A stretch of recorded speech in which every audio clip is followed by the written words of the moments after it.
students, today I will start the chapter A Natural Balance. Previous দুটো chapter My Family and On the Move আমার চ্যানেলে আছে, please গিয়ে check out করে নাও। Now start. All living things need food to survive. প্রত্যেক living thing বা জীবন্ত পশু প্রাণী হোক বা জীবন্ত যা কিছু, সমস্ত কিছুই বাঁচার জন্য ফুড দরকার। Animals are depend on plants for food, shelter and oxygen. তাহলে অ্যানিমালস মানে পশু প্রাণীরা বাঁচার জন্য গাছের ওপর দরকার। গাছের ওপর কী জন্য? প্লান্টসের ওপর ডিপেন্ড করে for food, shelter and oxygen. While green plants make their own food, যেখানে গ্রিন প্লান্টসরা নিজেরা নিজে খাবার তৈরি করে। Both plants and animals it different types of food and acquire it in different ways. উভয় গাছপালা এবং পশু পাখি অ্যানিমালসরা ডিফারেন্ট টাইপ অফ ফুড খায় এবং অ্যাকোয়ার করে ডিফারেন্টভাবে, মানে বিভিন্নভাবে তারা অর্জন করে। Plants respire just like us, প্লান্টসও শ্বাসকার্য চালায় আমাদের মতো। They breathe in oxygen and breathe out carbon dioxide throughout the day. তাহলে গাছপালা আমাদের মতো শ্বাসকার্য চালায়, তাহলে তারা কি করে? অক্সিজেন নেয় আর ব্রিথ আউট করে carbon dioxide. Day and night, দিনে এবং রাতে। At night plant stop making food and release only carbon dioxide. তাহলে রাত্রে কি করে? প্লান্ট খাবার তৈরি করা বন্ধ করে দেয় আর শুধু কার্বন ডাইঅক্সাইড রিলিজ করে। As sun appears the plant start making their food and releasing oxygen. তাহলে সকালে যখনই সূর্যটা উঠে যাচ্ছে, তারা আবার খাবার তৈরি করা প্লান্টসরা শুরু করে আর কি করে? অক্সিজেন রিলিজ করে। Thus the amount of oxygen released is more in the daytime, which is beneficial for all living being. যত লিভিং বিং আছে আর্থের ওপর, সমস্ত লিভিং বিং যে পরিমাণ প্লান্টগুলো ডে টাইমে অক্সিজেন রিলিজ করে, সেটা লিভিং থিংয়ের জন্য, লিভিং বিংয়ের জন্য খুবই বেনিফিশিয়াল, উপকারী। Food for plants. Plants need sunlight, carbon dioxide and water to live. তাহলে প্লান্টসের বাঁচার জন্য কি দরকার? সানলাইট দরকার, কার্বন ডাইঅক্সাইড দরকার এবং জল বা ওয়াটার দরকার। Green plants.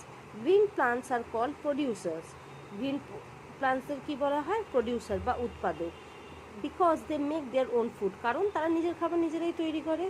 The process by which green plants make their food in the presence of chlorophyll, sunlight, carbon dioxide and water is known as photosynthesis. তাহলে কি বলছে? যেই প্রসেস বা প্রক্রিয়ার মাধ্যমে গ্রিন প্লান্টগুলো খাবার তৈরি করে, কার উপস্থিতিতে তৈরি করে? ক্লোরোফিল, সানলাইট, কার্বন ডাইঅক্সাইড এবং ওয়াটার, জল। এই প্রক্রিয়াটাকে বলে photosynthesis. It takes place in the leaves. এই ফটোসিনথেসিস প্রক্রিয়াটা কোথায় হয়? পাতায় হয়, লিভসে। আচ্ছা, এই যে ফটোসিনথেসিসের ডায়াগ্রামটা আছে, এগুলো তোমাদের প্র্যাকটিস করতে হবে। During photosynthesis green plant absorb energy from the sun. তাহলে ফটোসিনথেসিসের সময় গ্রিন প্লান্টস কোথা থেকে এনার্জি নেয়? সান থেকে। This energy is absorb with the help of a pigment called chlorophyll. তাহলে এই যে এনার্জিটা অ্যাবজর্ব করে, এটা কার থ্রুতে অ্যাবজর্ব করে? এক ধরনের পিগমেন্ট থাকে, মানে ওইটা হলো পিগমেন্টের সাহায্যে। পিগমেন্ট হলো এক ধরনের পদার্থ যেটাকে ক্লোরোফিল বলা হয়। পদার্থটা কি? যেটা অ্যানিমালস বা যে কোনো প্লান্টস, অ্যানিমালস, লিভিং বিংদের একটা ন্যাচারাল কালার, ওটাকে পিগমেন্ট বলে। এটাকে কি বলা হচ্ছে? Chlorophyll. Which is present in all green leave. সমস্ত গ্রিন লিভে এই ক্লোরোফিলটা থাকে। Water and minerals are absorb by the roots and are carried to other parts of the plant. তাহলে ওয়াটার আর মিনারেলটা কোথায় হয়? কোথা থেকে? এই রুটসের থ্রুতে অ্যাবজর্ব করে, তারপরে সমস্ত আদার পার্টসের প্ল্যান্টে চলে যায়। Carbon dioxide absorb through tiny pores in the leaves call stomata.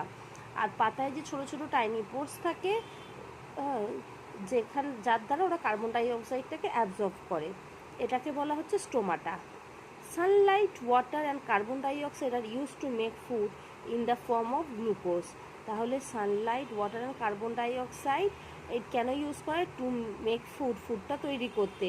কোন ফর্মে তৈরি করা হয়? গ্লুকোজ অর সুগার, মানে গ্লুকোজ ও সুগার বা শর্করা বলতে পারো। And oxygen is release in the air. এই যে ফুডটা তৈরি হচ্ছে, ওটা গ্লুকোজ ফর্মে থেকে যাচ্ছে আর অক্সিজেনটা এয়ারে রিলিজ হচ্ছে। The following reaction explain the process of photosynthesis. তাহলে ফটোসিনথেসিস যদি বলো তোমরা রিয়াকশানটা ডায়াগ্রামের থ্রুতে বলো, তাহলে তোমাদের এটাকে দেখাতে হবে। আচ্ছা, এখানে একটা কথা বলে দিই, আমার পড়ানো যদি তোমাদের ভালো লেগে থাকে, অনেকেই আমার ভিডিও দেখো, আমিও দেখছি, কিন্তু প্লিজ লাইক অ্যান্ড সাবস্ক্রাইব করে দাও, তাহলে আমারও একটু ভালো লাগবে। Please now start. A portion of the glucose used by plants for their growth. তাহলে এই যে গ্লুকোজটা বা সুগারটা তারা তৈরি করছে, শর্করাটা, তাদের একটা পোর্শন, একটা অংশ তারা প্লান্টস নিজের গ্রোথের জন্য রাখে। The remaining glucose is stored as starch in different parts of the plant. তাহলে বাকি কিছুটা পোর্শন ও নিজের গ্রোথের জন্য রাখছে, আর বাকি গ্লুকোজটা ওটা স্টার্চ হিসাবে, মানে একটা সার বা মার হিসাবে ডিফারেন্ট পার্টসের প্লান্টে ওটা থাকছে। Plant such as roots, stems, রুটসে, শিকড়ে, স্টেমসে, এই যে কাণ্ডটা রয়েছে এই স্টেমসে, লিভসে থাকছে, সিডসে থাকছে, অ্যান্ড ফ্রুটসে থাকছে। Some vegetables like potato and tapioca are rich in starch. তাহলে আমরাও জানি potato rich in starch, and tapioca এগুলোই প্রচুর পরিমাণে স্টার্চ থাকে। Plants obtain nutrients from the soil. কোথা থেকে প্লান্টস তোমার মিনারেলস নিচ্ছে? সেটা হচ্ছে সয়েল থেকে। নিউট্রিয়েন্টস আর মিনারেলস পাওয়া সয়েল থেকে। Over time this nutrients run out and need to be replaced. Therefore gardeners add manure and fertilizers to the soil. অনেক সময় কী হয়, মাটিতে নিউট্রিয়েন্টসের কমি হয়ে যায়, শেষ হয়ে যায়, তখন নতুন করে আবার সেটা দেওয়ার প্রয়োজন হয়। তখন গার্ডেনাররা কী করে, নতুন করে সার, মানে যে ম্যানিওর বা ফার্টিলাইজারগুলো সয়েলে অ্যাড করে। Parasitic animal. Plants that obtain nutrition by growing on the other plants is parasitic plant. তাহলে প্যারাসিটিক প্লান্ট কাদের বলছে? যে সমস্ত প্লান্ট অন্য প্লান্টের ওপরে নির্ভর করে তাদের নিউট্রিশন পেয়ে বড় হয়ে ওঠে, তাদের প্যারাসিটিক প্লান্ট বলে। The plants on which the parasitic plants feed are called host plant. আর যে প্লান্টের ওপরে প্যারাসিটিক প্লান্টটা তৈরি হয়, সেই প্লান্টটাকে বলা হয় হোস্ট প্লান্ট। যেরকম দেখো না, যে কোনো একটা প্রোগ্রাম হচ্ছে, একটা যে মঞ্চে দাঁড়িয়ে মাইক নিয়ে বলছে, যে প্রোগ্রামটা আমরা যে বলি হোস্ট, সেই তো মেন। তো এই রকমই যে প্লান্টের ওপরে অন্য প্লান্ট গড়ে উঠছে, যে প্লান্টটার ওপরে সেটা হচ্ছে হোস্ট প্লান্ট, আর যে প্লান্টটা গড়ে উঠছে সে হচ্ছে parasitic plant. Parasitic plants attach themselves firmly to the stems of roots of the host plants to absorb nutrients. তাহলে প্যারাসিটিক প্লান্টটা কীভাবে অ্যাটাচ থাকে? তারা নিজেদের অ্যাটাচ করে রাখে স্টেমে বা রুটে, হোস্ট প্লান্টের স্টেমে বা রুটে নিজেদের অ্যাটাচ করে রাখে। Mistletoe, rafflesia, dodder or cuscuta are some parasitic plants. তাহলে এখানে প্যারাসিটিক প্লান্টসের নাম কি? Mistletoe, rafflesia, dodder and cuscuta are some parasitic plant. তাহলে প্যারাসিটিক প্লান্টসের এগুলো কটা উদাহরণ। Non green plants like mushroom, mosses and some fungi depend on other plants for food. এগুলো হলো গ্রিন প্লান্টস। আর নন গ্রিন প্লান্টস হচ্ছে মাশরুম, মোসেস অ্যান্ড কিছু ফাঙ্গি আছে, অন্য প্লান্টসের ওপর ডিপেন্ড করে for food. Carnivorous and insectivorous plants. Plants that obtain nutrition by eating small animals such as insects, flies and bugs are called carnivorous and insectivorous plants. তাহলে যেসব plant ছোট ছোট animals বা ইনসেক্ট, পতঙ্গ বা ফ্লাইজ বা বাগসদের খেয়ে তাদের নিউট্রিশন পায়, তাদের হচ্ছে কার্নিভোরাস বা ইনসেক্টিভোরাস plants. They grow in soil that lacks certain nutrients like nitrogen. তাহলে তারা যে প্লান্টসগুলো যে সয়েলে গড়ে ওঠে, সেখানে কি হয়, তাদের ওই প্লান্টসগুলোর জন্য নাইট্রোজেন নিউট্রিয়েন্টস, মানে লাইক নাইট্রোজেন সাফিসিয়েন্ট হয় না, তাই তারা ইনসেক্টগুলো খায়। They trap insect to get nitrogen. তাহলে তারা ইনসেক্টটাকে ট্র্যাপ করে কী জন্য? নাইট্রোজেনটা পাওয়ার জন্য।